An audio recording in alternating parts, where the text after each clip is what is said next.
Assalamualaikum teman-teman, perkenalkan nama aku Muhammad Fristosan. Jadi dengan adanya video ini aku ingin menjelaskan terkait dengan apa yang ada di judul video ini. Nah jadi teman-teman, sebelumnya nih, dengan ada COVID-19 ini otomatis kita di rumah aja gitu. Pemerintah menghimbau untuk semuanya di rumah, entah kita kerja apapun di rumah, ibadah di rumah, dan lain-lainnya di rumah. Sampai banyak orang yang rasa gelisah, banyak orang yang ngeluh. Padahal banyak banget sesuatu hal atau perbuatan yang positif yang bisa kita lakukan gitu. Jadi kita harus lebih aware lagi dan kita harus bisa membenahi diri walaupun kita tidak bisa keluar rumah. Jadi seperti itu. Nah, by the way, jadi saat-saat ini juga banyak orang yang melakukan pelelangan, yang dimana pelelangan ini hasilnya untuk orang, entah tenaga medis ataupun orang yang terdapat COVID-19 atau bagi orang-orang yang kurang mampu.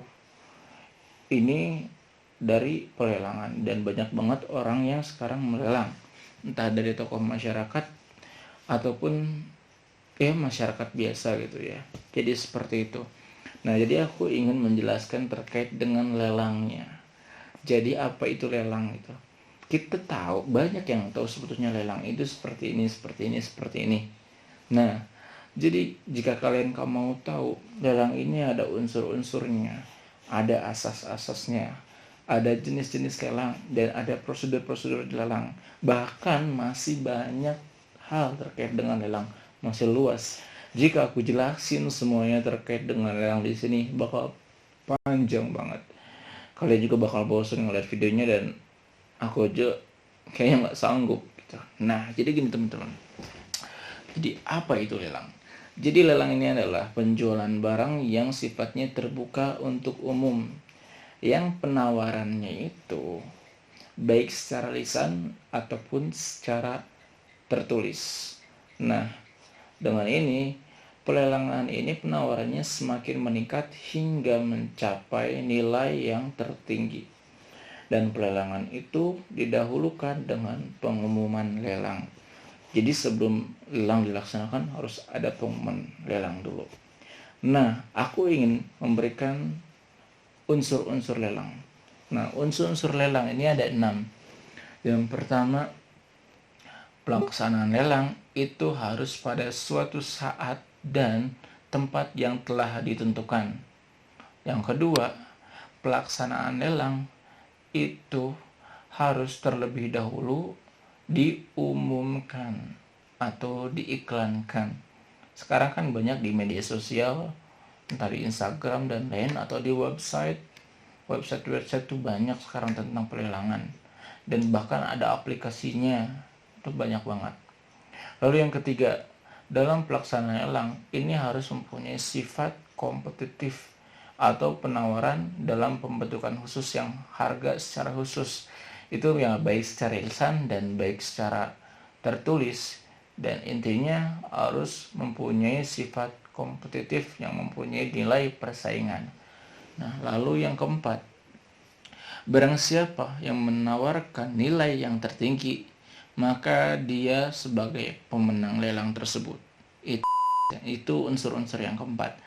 Lalu yang kelima, yang kelima ini dalam pelaksanaan lelang itu harus dicampuri dengan pemerintah atau pejabat lelang, yang dimana poin yang kelima ini akan memenuhi daripada poin yang keenam. Kalau poin yang keenam ini, dalam setiap pelaksanaan lelang itu harus dibuat risalah lelang yang dimana dibuat oleh pejabat lelang. Jadi seperti itu teman-teman. Nah, jadi sekarang aku ingin menjelaskan terkait dengan asas-asas lelang. Ada asas-asas lelang ternyata teman-teman. Jadi asas lelang yang pertama ini adalah asas transparan, asas keterbukaan, asas kejujuran. Ya, transparan itu kan terbuka, jujur gitu ya, tanpa ada yang disembunyikan. Lalu yang kedua ini adalah asas persaingan, asas kompetitif.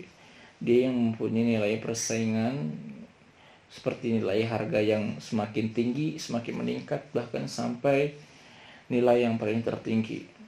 Lalu yang ketiga itu adalah asas kepastian. Semuanya harus pasti, jadi jangan ada kebohongan dalam lelang ini. Entah dari barang yang dilelang, dari harga, dan lain-lainnya. Lalu yang selanjutnya itu adalah asas pertanggungjawaban. Pemohon lelang, pejabat kelas lelang, maupun pembeli, peserta lelang, dan semuanya ini harus mempunyai konsistensi dalam menjalankan pelelangan tersebut, entah dalam pembayarannya dan lain-lain. Lalu yang terakhir adalah asas efisiensi, yang dimana mungkin seharusnya dalam setiap pelaksanaan lelang,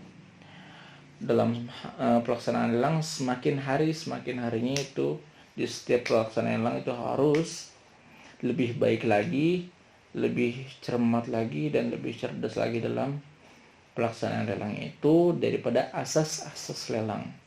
Lalu yang selanjutnya itu adalah jenis-jenis lelang, teman-teman. Lelang itu nggak cuma satu, jadi ada 3 jenis lelang. Yang pertama itu jenis lelang eksekusi wajib. Nah, lelang eksekusi wajib ini biasanya dilaksanakan dengan adanya putusan atau pengadilan yang dibuat oleh perundang-undangan dan harus dilaksanakan dengan sesuai dengan perundang-undangan. Nah, biasanya ini orang-orang ini pelaksanaan lelang eksekusi wajib ini seperti orang yang gagal bayar hutang di bank, lalu harus diputuskan di pengadilan dengan adanya jaminan otomatis.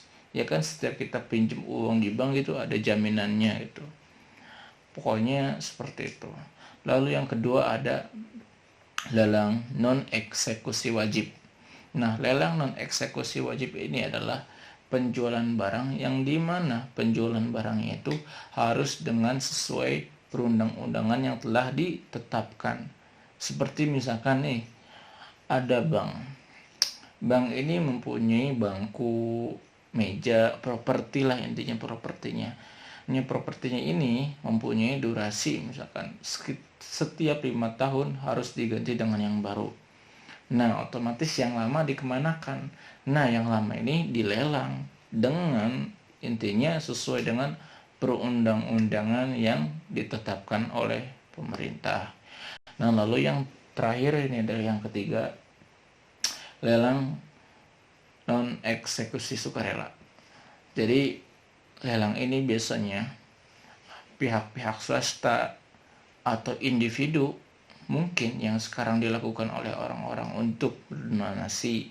Nah, untuk sebagian kelompok yang dimana pelaksanaan lelangnya itu dengan adanya surat permohonan daripada yang melaksanakan itu dengan secara sukarela.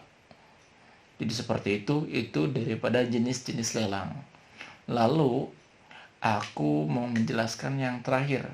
Yang terakhir ini adalah prosedur daripada pelelangan. Misalkan nih, aku sebagai pemohon, ini sebagai pemohonnya dari non eksekusi sukarela. Jadi seperti aku mempunyai 5 mobil. Dari 5 mobil ini ternyata ngerasa kebanyakan punya mobil. Nah, aku pengen jual 2 mobil. Jual 2 mobil karena ngerasa ya udahlah, intinya mobil ini nggak ada di rumah. Udah, aku pengen dilelang aja nih. Aku pengen laksanain lelang. Nah, otomatis aku harus mendatangi KPKNL. KPK ini adalah Kantor Pelayanan Kekayaan Negara atau Lelang. Nah, jadi ke KPKNL ini untuk diuruskan kapan dia akan dilaksanakan lelang, maksudnya waktunya dan tempatnya.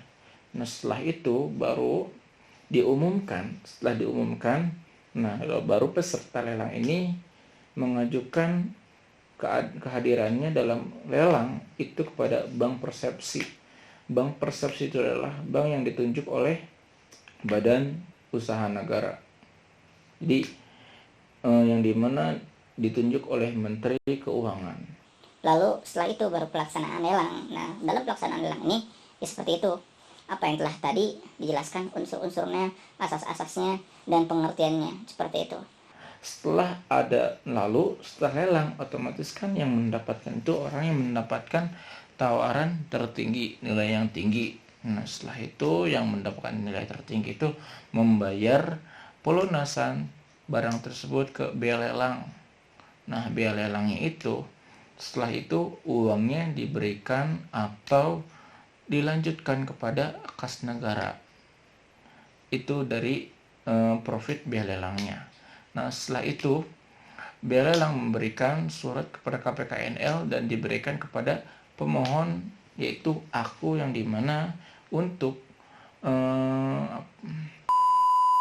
bahwasanya sang pembeli atau peserta lelang yang mendapatkan lelang ini telah membayar dengan sesuai apa yang telah ditetapkan. Jadi itu dari semua materi yang aku jelaskan terkait dengan lelang. Jadi mohon maaf jika ada kesalahan dan terkait dengan apa-apa, entah dari ucapan dan lain-lainnya. Jadi kita sama-sama belajar di sini.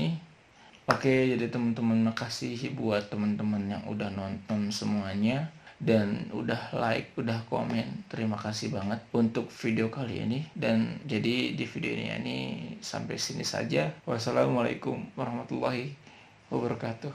Bye.